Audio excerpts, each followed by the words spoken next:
Hello दोस्तों, आज मैं आपको एक नया स्पोकन स्ट्रक्चर बताने जा रहा हूँ। अगर इसी तरह के वीडियोस और अगर आप देखना चाहते हैं तो प्लेलिस्ट में जा कर के देख सकते हैं। अगर आप एक स्टूडेंट हैं, आपको राइटिंग सेक्शन में कोई प्रॉब्लम हो रहा है, ग्रामर में कोई प्रॉब्लम हो रहा है, टेंस में कोई प्रॉब्लम हो रहा है, या बेसिक जो कॉन्सेप्ट्स होते हैं इंग्लिश के उनमें कोई प्रॉब्लम हो रहे हैं, तो आप प्लेलिस्ट में जा कर के देख सकते हैं वीडियोज़ और अपने डाउट्स जो हैं क्लियर कर सकते हैं। तो आइए इस स्ट्रक्चर को देखते हैं।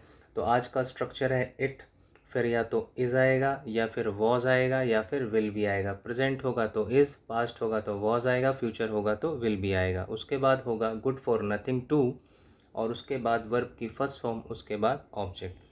अगर हम पहचान की बात करें तो पहचान प्रेजेंट में होगी कोई फ़ायदा नहीं है, कुछ फ़ायदा नहीं है। पास्ट होगा तो हो जाएगा कोई फ़ायदा नहीं था, कुछ फ़ायदा नहीं था। अगर फ्यूचर होगा तो कोई फ़ायदा नहीं होगा, कुछ फ़ायदा नहीं होगा। अब एग्जाम्पल से इसको समझते हैं।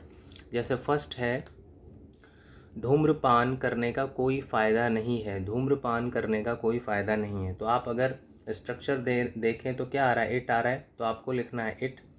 अब क्योंकि कोई फ़ायदा नहीं है यानी प्रेजेंट की बात हो रही है, तो हम इसके साथ जाएंगे और लिखेंगे इट इज़, और गुड फॉर नथिंग टू लिखेंगे, फिर गुड फॉर नथिंग टू, और उसके बाद वर्ब की कौन सी फॉर्म लगाने के लिए स्ट्रक्चर या रूल कह रहा है, फर्स्ट फॉर्म।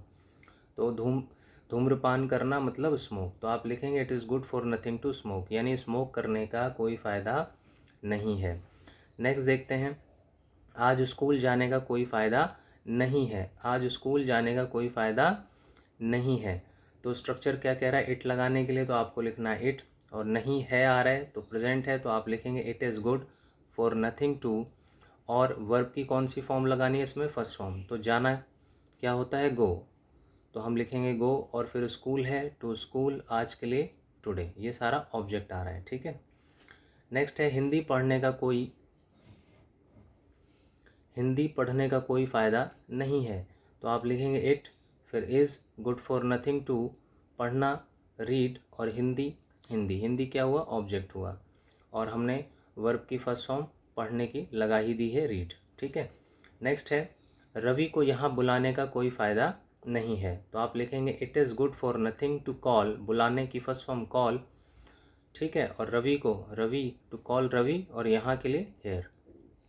आगे है, बासी खाना खाने का कोई फ़ायदा नहीं था आ गया यानी पास्ट है, तो हम वॉज वर लगाएंगे, सॉरी सिर्फ वॉज लगाएंगे क्योंकि इट के साथ वॉज ही आता है, वर नहीं आता। तो हम लिखेंगे it was good for nothing, खाने की फर्स्ट फॉर्म ईट, और बासी खाना यानी स्टेल फूड। तो कहने का मतलब ये है, जैसे मान लो ये है कि भाई धूम्रपान करने का कोई फ़ायदा नहीं है तो इस लगाया। मान लो ये होता धूम्रपान करने का कोई फ़ायदा नहीं था, तो यहाँ पे इसकी जगह वॉज आ जाता। मान लो होता धूम्रपान करने का कोई फ़ायदा नहीं होगा, तो फिर यहाँ पे विल भी आ जाता, बाकी सब हम सेम लिख देते हैं, ठीक है। मान लो यहाँ पे लिखा हुआ है हिंदी पढ़ने का कोई फ़ायदा नहीं है, तो नहीं है तो हमने इज़ लगाया। मान लो होता हिंदी पढ़ने का कोई फ़ायदा नहीं था, तो हम यहाँ लिख देते वॉज। मान लो होता हिंदी पढ़ने का कोई फ़ायदा नहीं होगा, तो हम यहाँ पे विल भी लिख देते। तो उम्मीद है ये लेसन आपको समझ में आया होगा, और इन स्ट्रक्चर्स को आप ज़्यादा से ज़्यादा स्पीकिंग में यूज़ करें और अपनी इंग्लिश को बेटर करें, बेहतर करें, इफ़ेक्टिव करें, प्रभावी करें। Okay friends, bye.